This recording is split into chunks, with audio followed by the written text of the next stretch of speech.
My name is Mackie, and I'm from Back-of-Town, Gertown, Zion City. I'm from the lower 9 where we don't mind dining. I'm from that wild magnolia I thought I told you. I'm from that CBD3.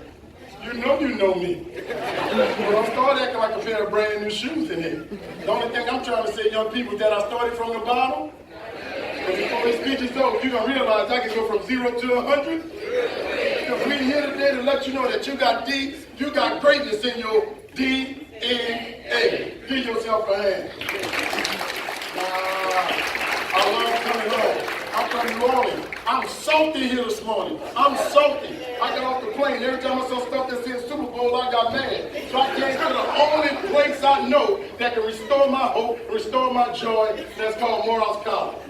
I pulled up on the campus. Police like, give me your ID. I'm like, you better get out my way.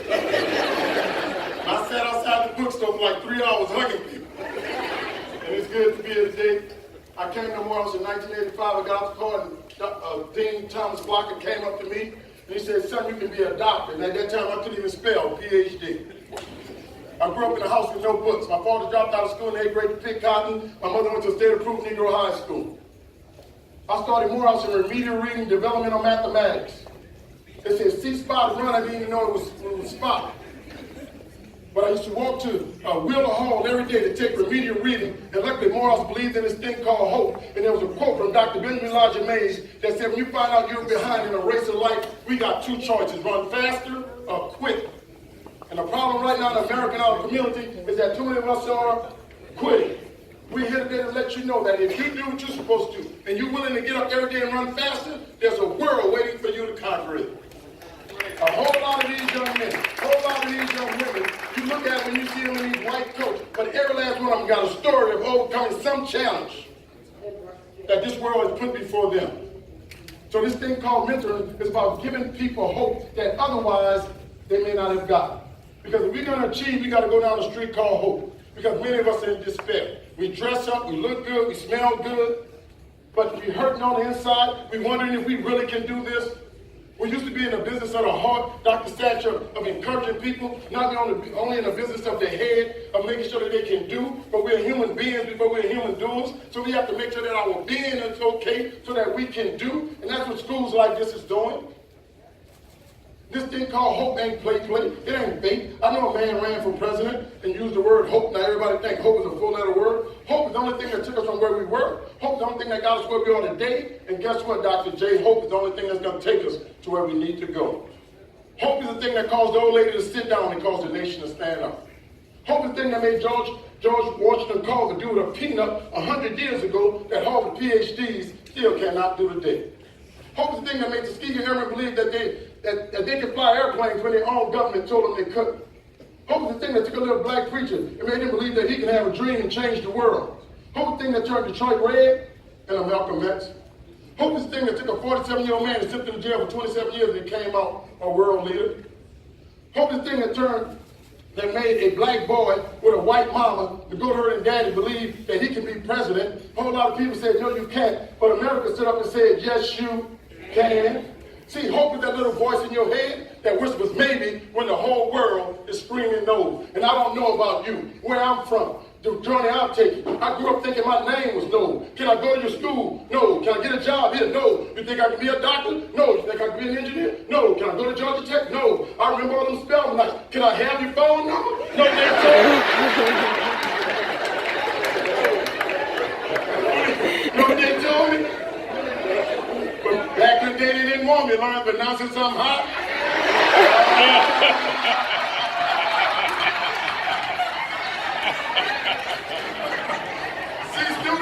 See students, hope is that little voice in your head that whispers maybe when the whole world is screaming no. And we're here today to whisper that hope in your ear. You can do it. We're here to whisper that hope in your ear. Don't worry about where you come from. You can do it. We're here to whisper that hope in your ear. Don't worry about your MCAT. You can do it because man has never created a test to measure what God has put within you. You can do it. Hope. That's the only thing that has brought us here. The only thing that would take me from remedial reading, and 11 years later I had a BS in mathematics, a BS, MS, and PhD in mechanical engineering from Georgia Tech, 40 STEM degrees in 11 years when they told me I wasn't even college material. Now that's gangster. I I had people like Thomas J. Clark and Whipson Hope in my ear.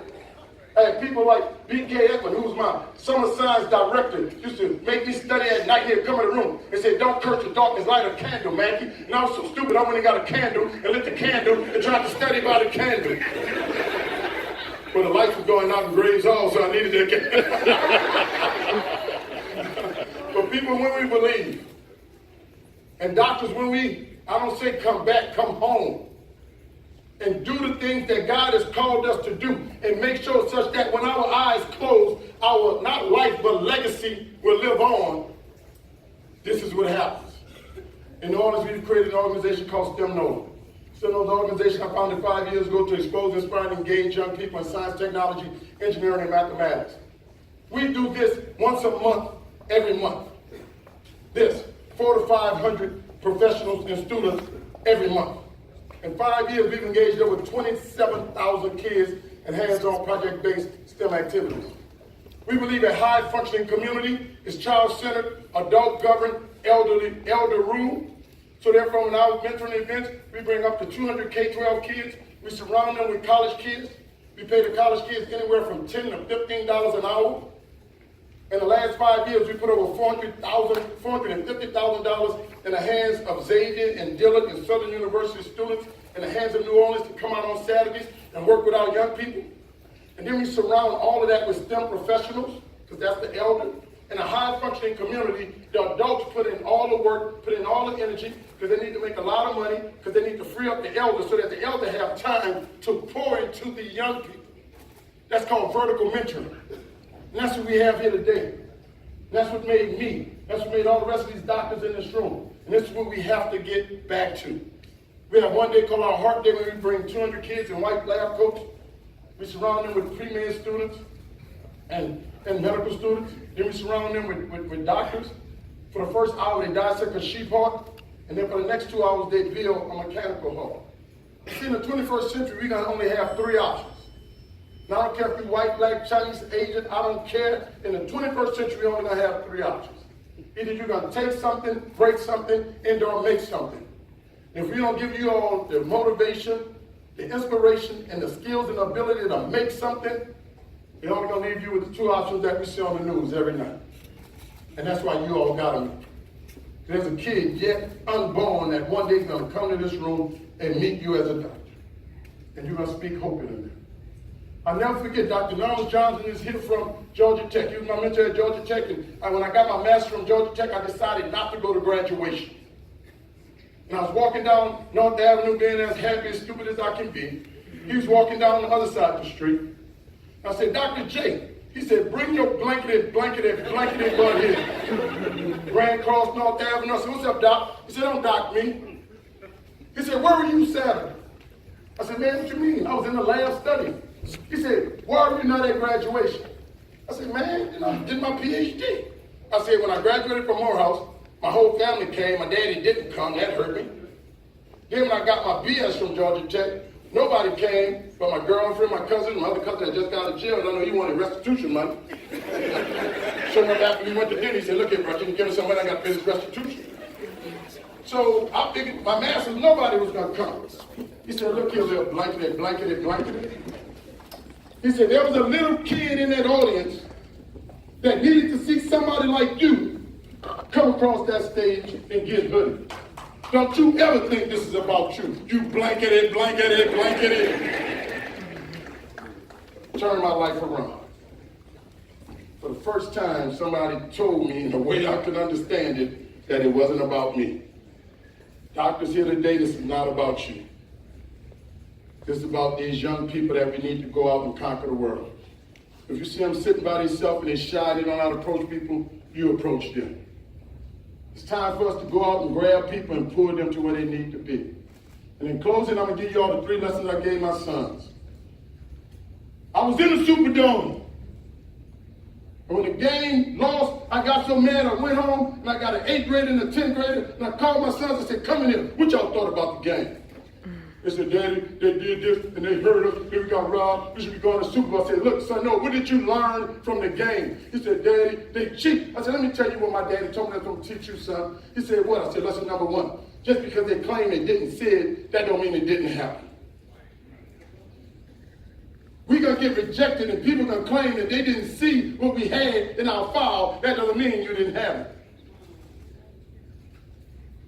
People always can claim that they don't see things that's right there before them. They got people right now that's saying stuff like this didn't happen because they didn't see it. Even when they see it, they claim it didn't happen. And we can't let that stop us.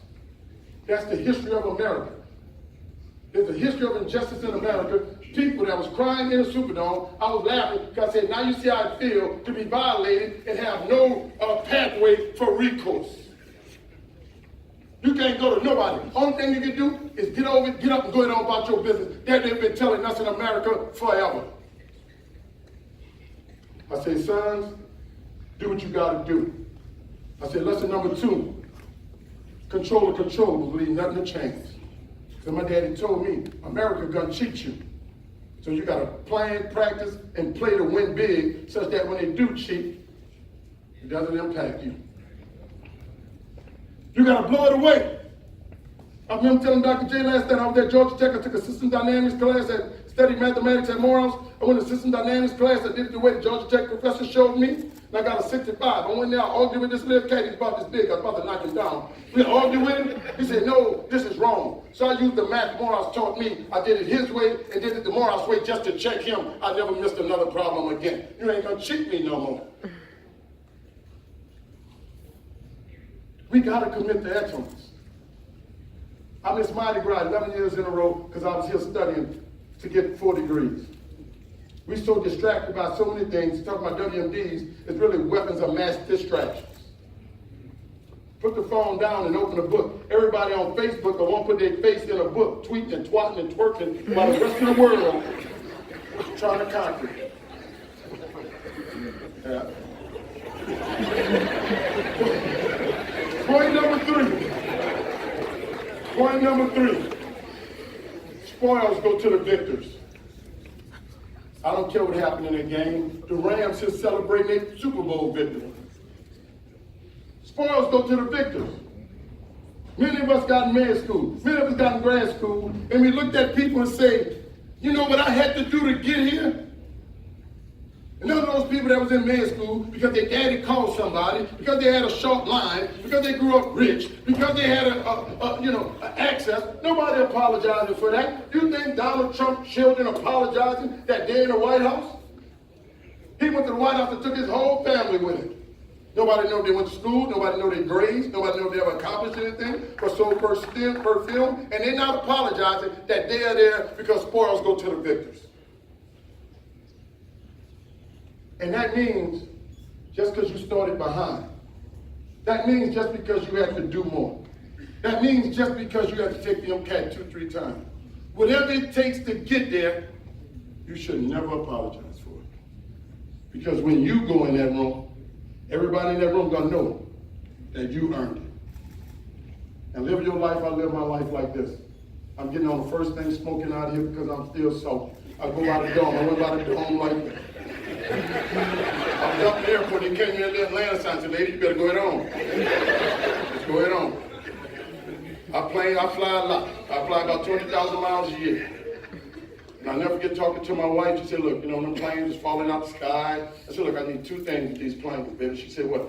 I said, if the plane go down with me on it, you shall see, and then I was fighting. That type dude I am. It ain't going down without me fighting. But the second thing, if the plane go down, I don't make it home, I need to put something on my tombstone. She said, Calvin, don't talk like that. We got 2 beautiful children. I said, look, they're my boys. I said, if I die, I need them to know that I was a man. That's settled. But there's something I need on my tombstone. She said, Calvin, don't talk like that. I said, look, if the plane go down, we're going to be all right. She said, Calvin, I want us to grow old together. I said, yeah, you all in love. I said, look,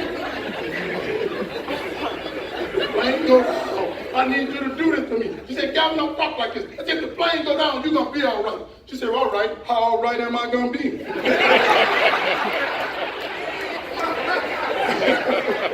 I said, double indemnity, all right. I said, look, woman, if the plane go down, I promise you're going to put this on my tombstone. I only want one word. She said, Calvin, tell me, you promise. She said, all right, you fool, I promise. I said, the only word I want on my tombstone is empty. Because I want the world to know I gave it my students. If you do your all, not half, not a quarter. These people around the room is proof that if you give it your all, you'll be here one day too. Get the knowledge that's being passed out today. Thank you all for listening, and thank you all for having me. I love you. Dr. Jackie, Dr. David, Dr. Edmonds. I love you.